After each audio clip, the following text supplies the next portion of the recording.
Pertama kan dasarnya kalamullah. Kalamullah itu nanti dibagi sekian, ada kalamullah kalamullah an-nafsi sama kalamullah al-lafzi gitu kan. Oke. Berarti yang kita tahu sekarang banyak kalamullah nafsi sama kalamullah lafzi. Kalamullah lafzi terbatas dengan hukum lafaz. Lafaz itu definisinya adalah suara, huruf, lafaz ya. Jadi terbatas dengan itu gitu. Kalau sudah terbatas dengan itu berarti dia sudah masuk dimensi kemakhlukan. Sudah terbatas dia. Tapi ada kalamullah yang tidak terbatas. Itu kalamullah an-nafsi namanya. Kalamullah yang tidak terbatas. Kalamullah yang itu terikat dengan zatnya Allah yang misterius, yang tidak dapat kita terka sama sekali. An-nafsi gitu. Yang mana kemudian biduni harfin wala sautin, gitu ya. Oke. Lalu kemudian kita turun lagi ke asal usul bahasa Arab kemarin. Asal usul ya? Bukan asal usul. Sejarah ya, sejarah bahasa Arab. Ya kita tahu bahwa bahasa Arab itu salah satu dari bahasa Semit. Bahasa Semit yang kemudian ada Semit Timur, ada Semit Selatan, Semit Utara.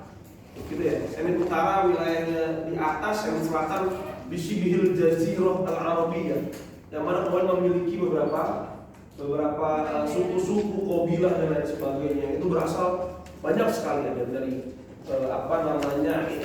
bahasa Tuhama, bahasa Hijaz, Yaman dan lain sebagainya. Sampai kita tahu posisi di mana suku Quraisy saat itu. Karena kemudian setiap kabilah itu memiliki cara ngomongnya sendiri gitu ya. Baik dari sisi intonasi, baik dari sisi huruf, apapun itu pokoknya dia berbeda. Bahkan Betawi saja ada yang Betawi Jaksel. Jaksel ada ya? Betawi Jaktim ada ya? Ada. Betawi Citayam ada? Ada. Betawi Pikiran namanya, Pak. Betawi Bekasi beda lagi. Betawi Jakut juga beda lagi. Di Betawi di Betawi Bekasi itu ada istilah apa ya namanya? Tahu dah, kita nggak tahu, udah lupa. Tahu dah, apalah gitu. Tapi yang pasti berbeda. Itu dalam satu wilayah yang tidak lebih dari 3.000 km persegi lah. Terus beda lagi di Jawa Barat punya, Jawa Tengah punya dan sebagainya. Nah itu sebuah gambaran besar bagaimana kita memahami banyak hal dari bahasa Arab saat itu. Sampai akhirnya yang dipilih itu adalah lahjah Quraisynya, bukan bahasa Quraisynya. Bahasa dengan lahjah itu berbeda, bainal 'am wal khas. Bahasa secara umum, tapi lahjah itu lahannya, proses penyebutan suaranya, pemilihan hurufnya dan itu lahjah ya. Lagam gitu, Pak. Ya, seperti itu. Oke, logatnya dan lain sebagainya gitu. Oke ya, ini berbeda kan? Maka saat itu yang dipilih adalah lahjah Quraisy. Sebutnya lahjah Quraisy yang berbeda. Mereka menyebut nanti ada contoh-contohnya. Menyebut kata ini dan kata itu pasti berbeda. Maka ada Makkah, ada Bakkah misalnya. Makkah, ada Bakkah. Atau ada yang lainnya juga gitu. Kalau itu bentuk di ini saja bahasa tulisannya sama sebenarnya, tapi proses pronunciation-nya yang berbeda. Apa itu pronunciation-nya? Lahjah juga sebenarnya ya. Prosesnya lahjah juga antara kolbi sama golbi.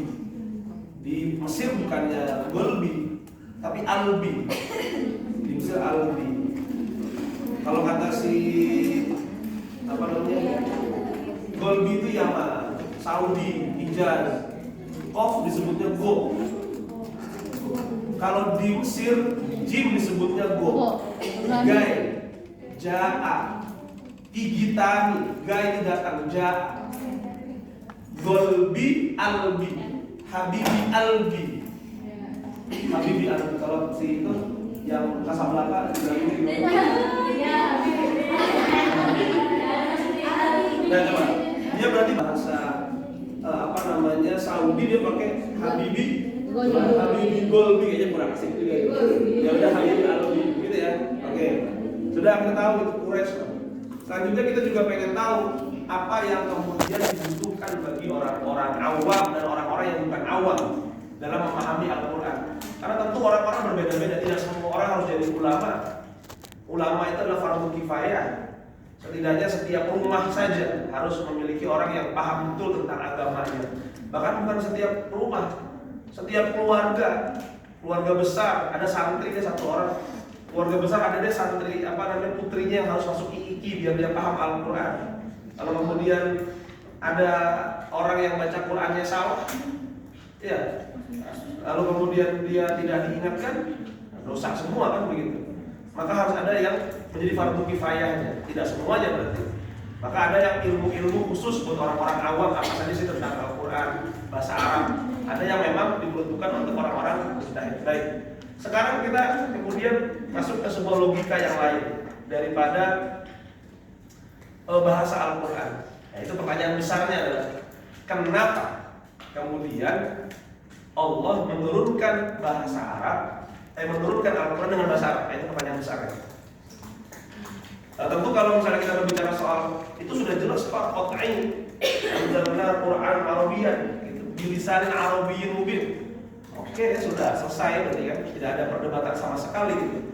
Tapi kan alasan secara dialektik gitu.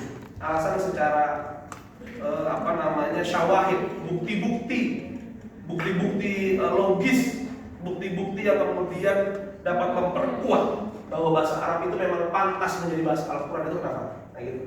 Maka kemudian kita berbicara soal keutamaan bahasa Arab dan karakteristiknya gitu dari bandingin bahasa-bahasa yang lain. Oke, ada pertanyaan nggak sebelumnya? Nonton itu apa namanya? Mengucap tidak dituliskan. Pengucapan, tidak dituliskan. Bahasa Arab itu bahasa lisan, bukan bahasa tulisan. Bahasa tulisan itu baru-baru saja. Tapi kemudian memang peneliti itu harus punya data. Dalam meneliti agar kemudian menjadi sebuah data ilmiah yang kemudian bisa dikoreksi, bisa dibedah, bisa dilihat, itu harus ada datanya ya, data berupa Tulisan. manuskrip, tulisan, simbol-simbol atau apapun itu. Maka notok itu tidak mungkin bisa diteliti ya. Notok itu tidak bisa diteliti. Akhirnya penelitian terkait dengan bahasanya yang berupa lafal huruf itu baru kira-kira paling tua itu di tahun kisah 8.000 tahun. Gitu ya. Oke, tapi ketika misalnya tadi ada jawaban mufradatnya paling banyak, oke, kita nanti bisa lihat bahwa kemudian bahasa Arab itu memiliki kosakata yang begitu banyak. Ada asadun misalkan. Asadun saja nanti saya akan bukakan atau kalian buka saja di dalam internet kalian derivasi, bukan derivasi ya. Kosakata bahasa Arab tentang asadun saja. Ada 500 kosakata bahasa Arab yang kemudian memiliki arti yang sama yaitu asadun. Gitu ya. Ada kira-kira 200 kosakata yang kemudian itu memiliki arti yang sama yaitu asalun dan lain sebagainya. Jadi soal kosakata banyak sekali. Bahasa Arab itu banyak sekali. Tadi yang disebutkan juga ada qiraah, tilawah, dan ini memiliki perbedaan. Apa itu qiraah? Apa itu tilawah? Apa itu tafakkur? Apa itu tadabbur? Maka sekarang kita lihat ada perbedaan. Apa itu hijab? Apa itu khimar? Apa itu jilbab? Kerudung. Kerudung bukan bahasa Arab. Kerudung bahasa Arab kan? Kata apa? Kerudung. Kerudung kodiah bukan. Nah, tapi kemudian dia memiliki banyak pemahaman. Hijab itu memiliki, kalau hijab dalam tradisi hermeneutiknya atau semantiknya, kamu akan kaget mungkin. Kamu akan merasa bahwa penggunaan kata hijab sekarang itu salah kaprah. Ya, penggunaan kata hijab salah kaprah. Kalau sekarang kamu pakai apa tuh namanya hijab? Pas saya pakai hijab, kamu nyebutnya hijab kan? Hijab, pasti nyebutnya hijab. Hijab kan? Kenapa hijab? Hijab. Lebih ke hijab kan, gitu ya. Bahasanya ada orang-orang hijrah dan lain sebagainya. Terus kemudian karena orang-orang kayak kalian tidak populer, tidak fashionable dan lain sebagainya, lalu kata hijab yang digunakan. Padahal hijab itu digunakan untuk hal yang lain. Tidak kemudian diartikan sebagai penutup kepala kalian. Oke. Hijab itu adalah satir. Hijab itu satir ya, hijab. Jadi kemudian dulu itu para istri-istrinya Rasul ketika dia berbicara dengan para sahabat datang ke rumah Rasulullah min wara'il hijab, dari belakang hijab, dari belakang satir. Iya. Akhirnya itu kemudian ketika para ummahatul mukminin keluar, mereka juga harus tertutup gitu karena mereka bukan sembarangan wanita. Akhirnya ada istilah niko misalnya, yang mana itu sebenarnya khususiyah pada istri-istrinya Rasul, bukan kepada semuanya gitu. Maka di mazhab yang keempat tidak wajib niko. Apa tuh niko? Itu kepala ya? Apakah itu makna aslinya? Tentu tidak. Makna asli penutup kepala dulu pada zaman itu adalah khimarun. Khimar. Dalam bahasa Inggris sebutnya veil, bukan hijab. Sebenarnya dulu banyak kitab-kitab bahasa Inggris yang menunjukkan tentang kerudung itu sebutnya veil. Kalau sekarang bahasa Inggris itu pasti sebutnya hijab gitu. Ya, kenapa yang disebut hijab gitu? Menutup. Saya yang pakai jalabiyah, dia senang pakai baju hitam panjang. Sini ada nggak yang pakai baju hitam panjang? Elsa. Coba kayak Elsa mana? Coba kakak berdiri kan? Oke, itu jalabiyah namanya. Itu jalabiyah. Yang suka itu jalabiyah panjang dari ujung ini sampai panjang ke bawah. Dan biasanya memang warna hitam. Kalau di Mesir, di Saudi, di mana-mana itu orang-orang warna hitam. Itu jalabiyah. Jadi yang harus dipanjangkan, dibesarkan itu jalabiyah. Tudungnya gimana? Tudungnya ini yang kayak segi empat itu. Ya, ya, tentu itu urusan lain. Tapi kemudian ketika kita lihat konteks jalabibihin, itu jalabiyahnya, bukan khimar. Kemudian Al-Quran itu tidak datang secara breng atau karena dia orang Arab diturunkan karena orang enggak. Ada sebuah proses yang panjang sampai akhirnya menjadikan bahasa Arab ini bahasa yang paling berkualitas. Bahasa yang paling berkualitas, bahasa yang kemudian dengannya proses kehidupan dari zamannya Nabi Muhammad sampai kelak nanti kita kiamat itu masih terus bisa dipedomani.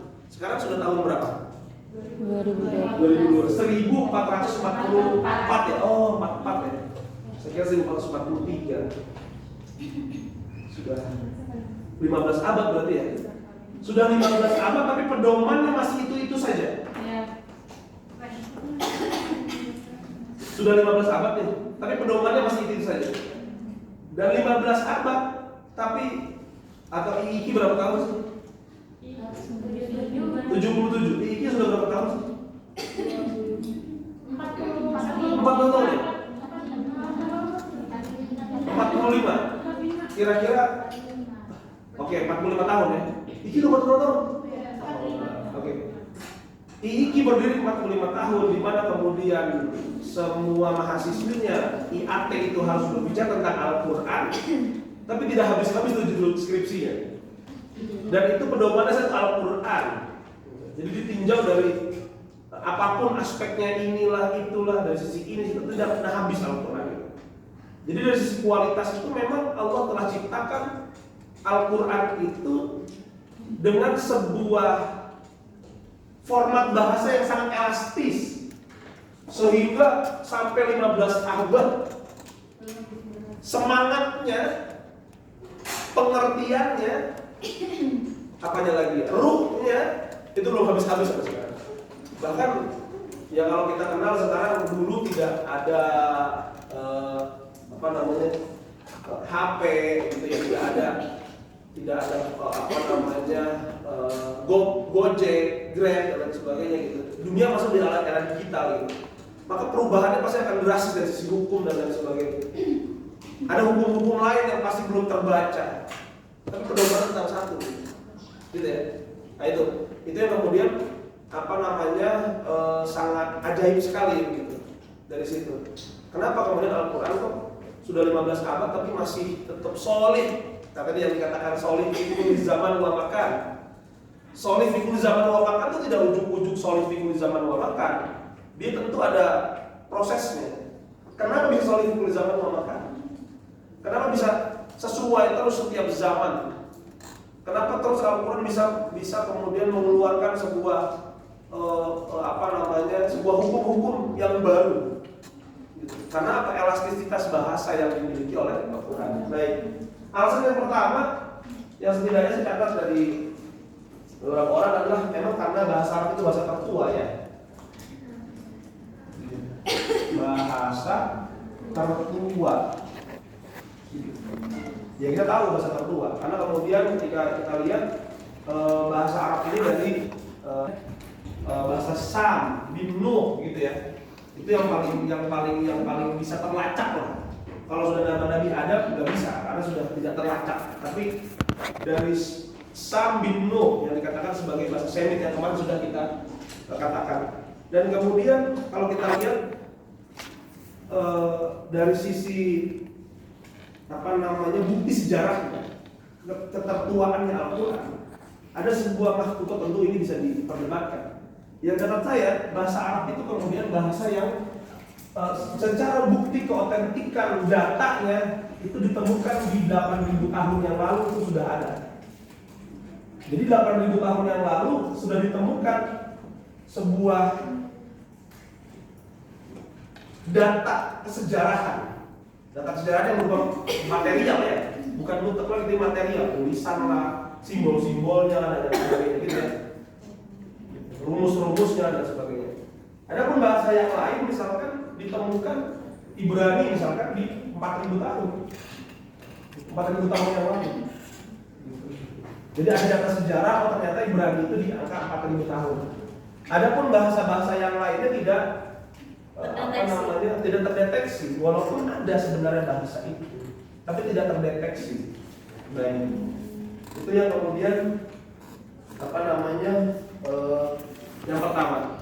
Yang kedua, bahasa Arab itu adalah bahasa yang paling kaya. Ya tadi disebutkan bahasa paling kaya.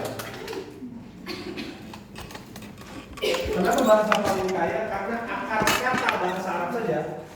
Ya kemudian para ulama meneliti itu akar kata dari bahasa Arab, judurnya gitu, akar katanya itu ada 16.000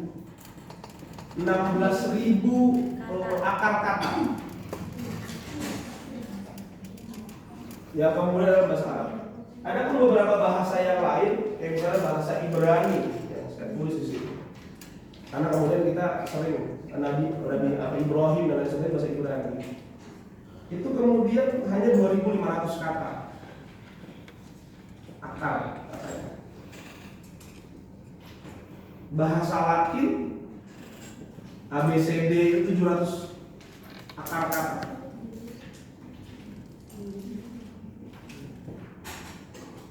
Gitu ya. Dan kalau kita kemudian melihat hurufnya saja, bahasa Ibrani itu terdiri dari 16 huruf.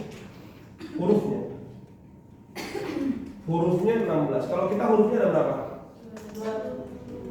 28-an ya? Iya. Kalau bahasa Arab ada 28. Kalau bahasa Latin ada berapa? 25. Latin. Coba tulis. A, B, C, berapa? Ya, 26. Maka kemudian dia memiliki huruf yang paling banyak. Dalam artian bahasa-bahasa selain yang bahasa Arab itu bahasa yang fakir sebenarnya, bahasa yang sangat miskin. Iya dong. Gitu. Maka itu juga menjadi sebuah alasan kenapa kemudian bahasa Arab merupakan bahasa yang berkualitas. Bahasa yang berkualitas. Karena dia tertua juga, walaupun kemudian kita belum bisa menentukan bahasa Adam itu bahasa apa gitu. Wa 'allama Adam al-asma'a kullaha. Bahasa apa ya? Wa Adam al-asma'a kullaha itu bahasa apa ya Adam?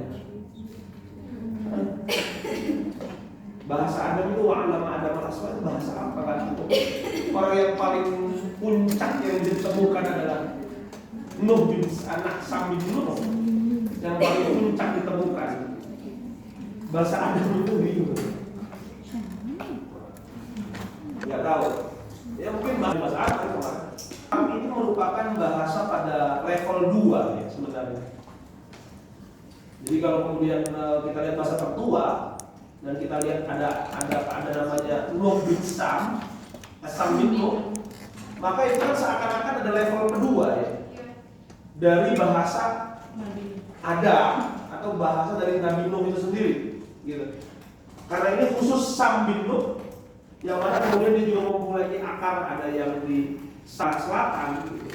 Kan itu levelnya level kedua, jadi dia sejajar dengan beberapa bahasa-bahasa yang lain. Adapun bahasa-bahasa seperti Ibrani yang kemudian ada pada zaman itu, ya, atau bahasa Arab atau bahasa Babil itu merupakan bahasa pada level ketiga atau keempat.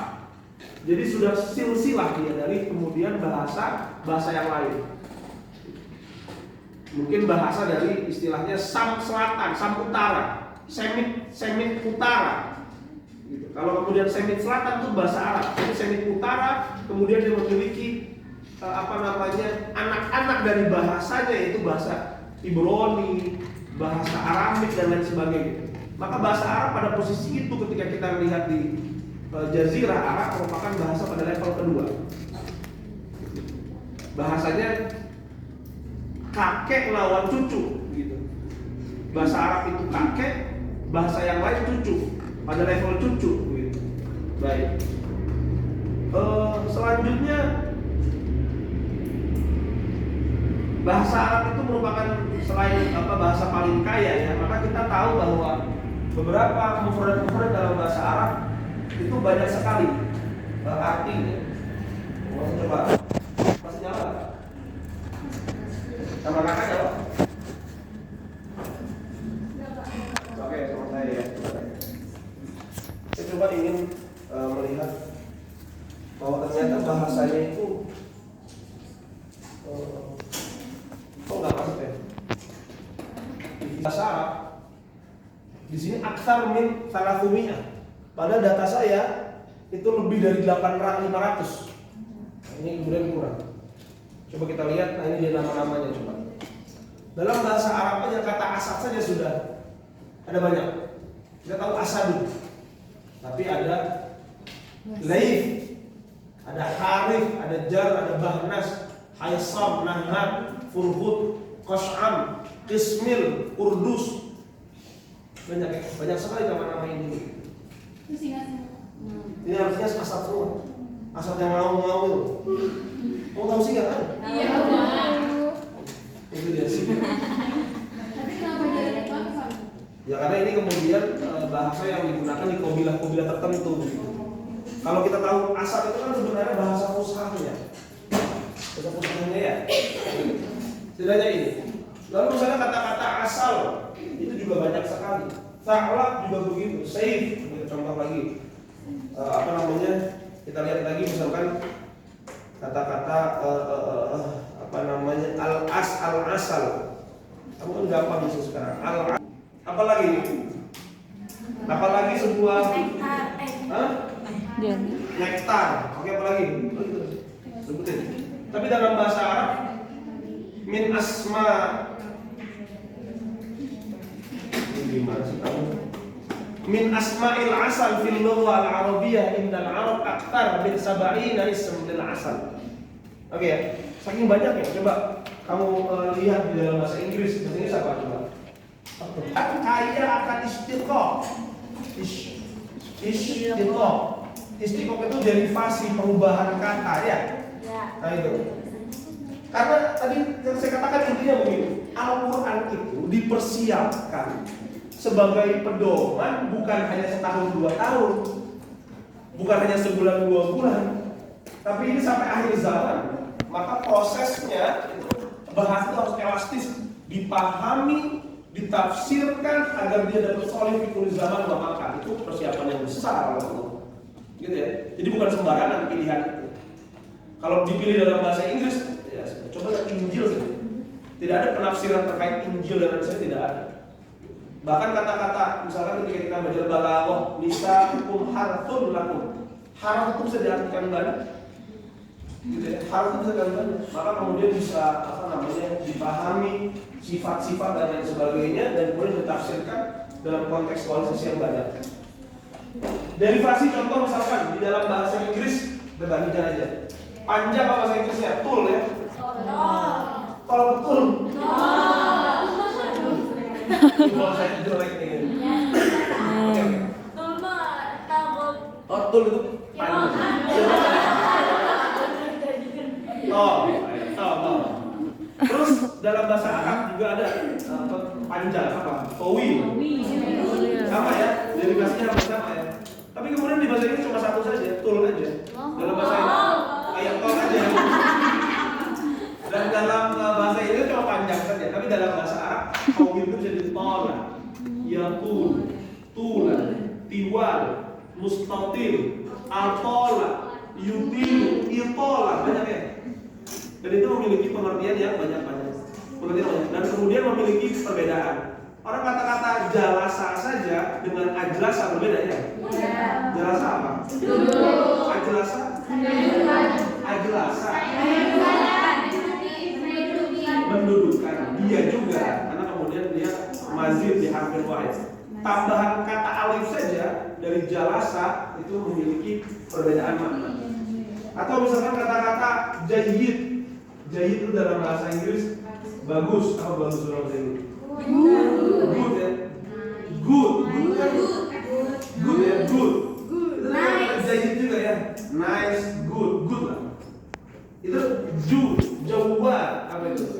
Jada ya, judul ijadah, mujib, al-majdi. Banyak ya? Nah, itu kemudian memiliki arti yang banyak. Jadi kosakatanya banyak sekali. Dan itu nggak ada dalam bahasa yang lain. Cuma bahasa Prancis, bahasa Rusia, bahasa Roma, bahasa Persia, sepertinya tidak ada seperti itu. Tapi di dalam Al-Quran ada bahasa kata yang masuk Persia. Oke, iya betul. Itu kalimat ajam.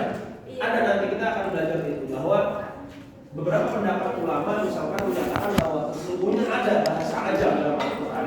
Ada yang menyatakan bukan bahasa ajam, tapi bahasa yang sudah diserap oleh orang Arab, tapi memang itu aslinya ajam, begitu ya. Jadi berbeda kan? Berbeda. Proses penyerapannya itu sudah lama sebelum zaman Nabi Muhammad, bukan pas zaman Nabi Muhammad. Tapi kemudian dia memang bukan asli gitu. Kata-kata Ibrahim misalkan dalam Al-Quran, itu yang bahasa Arab ya. Isa itu mungkin Al-Quran, tapi aslinya bahasa Ibrani Yashua gitu ya. Baik. Oke, selanjutnya pengungkapannya singkat. Ketika misalkan kita ngomong demi Allah dalam bahasa Arab apa? Allah. Billahi. Billahi, demi aja bisa buat. Atau dalam bahasa Korea demi Allah itu. Bahasa Korea nggak ada ya. Terima kasih bahasa Korea apa? Rumawo. Kalimat gozaimasu.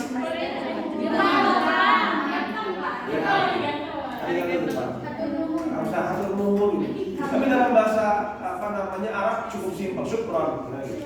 Jadi ada beberapa hal. Kayak misalnya saya memakan nasi, aku rus, gitu ya. Atau dalam bahasa Inggris misalkan saya tidak akan pergi, I shall not go, gitu ya. Tapi dalam bahasa Arab cuma lan, pakai kata lan. Tidak akan cuma pakai lan ya. Lan al-haba. Panjang juga sih Pak. Panjang juga. Tapi tidak lebih panjang dari bahasa Inggris kan? Oh iya benar. Oke, tidak lebih panjang dari bahasa Inggris. Atau tidak lebih panjang dari bahasa Indonesia. Apa bahasa Indonesia-nya? Saya tidak akan pergi. Kalau dalam bahasa Arabnya apa? Non azhab. Oke. Selanjutnya ini bahasa yang kaya akan simbol. Oke. Bahasa terakhir bahasa yang kaya akan simbol. Anggaplah begitu. Karena kemudian ada beberapa misteri dalam Al-Quran, bahasa-bahasanya itu. Contoh misalkan begini, di dalam Al-Quran simbol hak dan khok saja kemudian itu memiliki sebuah misteri, simbolisasi di sana. Hak contohnya ketika kita ngomong itu sakit ya. Anak kecil misalkan ketika ngomong itu sakit. Ya orang sakit. Pokoknya ngomongnya Lalu aduh, itu dalam bahasa Arab mungkin hak itu kemudian menunjukkan sesuatu yang punya simbol hal-hal yang menyakitkan. Simbol hal-hal yang menyakitkan. Contoh misalnya saya catat di sini ada kata-kata huma, sakit itu. haroroh, panas, harikun, kebakaran. Jadi hal-hal yang semuanya berhubungan dengan panas, dan panas itu menyakitkan. Hamim, harif, pedas, itu juga semuanya berhubungan dengan kata hak. Jadi ada sebuah simbol-simbol dari bahasa itu yang kemudian ada dalam Al-Quran, yang kemudian itu nanti bisa digali. Bahkan para ulama bukan hanya soal bukan hanya soal misterinya, tapi soal mistisnya digali juga. Maka ada abajadul misalkan untuk wafak, untuk apa segala macam. Jadi merupakan bahasa yang penuh atau kaya dengan simbol. Bahkan satu huruf saja memiliki karakter yang berbeda-beda. Kho juga sama. Kalau kho ada sesuatu yang menjijikan misalnya, gitu ya. Kalau kata itu sesuatu yang menjijikan. Maka banyak sekali kata-kata kho yang dimulai dengan kata-kata yang menjijikan. Khinzir. Lalu khordah, khirqah, bodoh. Khoro, apa khoro? Khoro itu ghaib. Khassah, hina. Khajal itu kebingungan, kebodohan. Khianah. Nah, itu juga sesuatu hal yang kemudian memiliki simbol-simbol dari sesuatu. Maka hak memiliki simbol tertentu, kha memiliki simbol tertentu, ba memiliki simbol tertentu, dan sebagainya. Inilah yang kemudian kita pahami bahwa Al-Quran, bahasa Arab itu sangat cocok untuk menjadi bahasa Al-Quran. Karena tadi itu Al-Quran adalah sebuah kitab yang dipersiapkan menjadi sebuah pedoman hukum sepanjang hayat, bukan hanya 1 tahun 2. Begitu ya, ada pertanyaan kayak gitu. Nah, itu alasan yang menurut yang mungkin bisa jadi jawaban. Bukan hanya karena Nabi Muhammad orang Arab saja, tapi memang persiapan dasar dari Al-Quran, dari bahasa Arab sampai sebegitunya gitu. Maka cocok dan pantas bahasa Arab dijadikan bahasa Al-Quran. Oh iya, kita masih gitu ya, masih nyambung ya. Oke, siapa yang tidak masuk hari?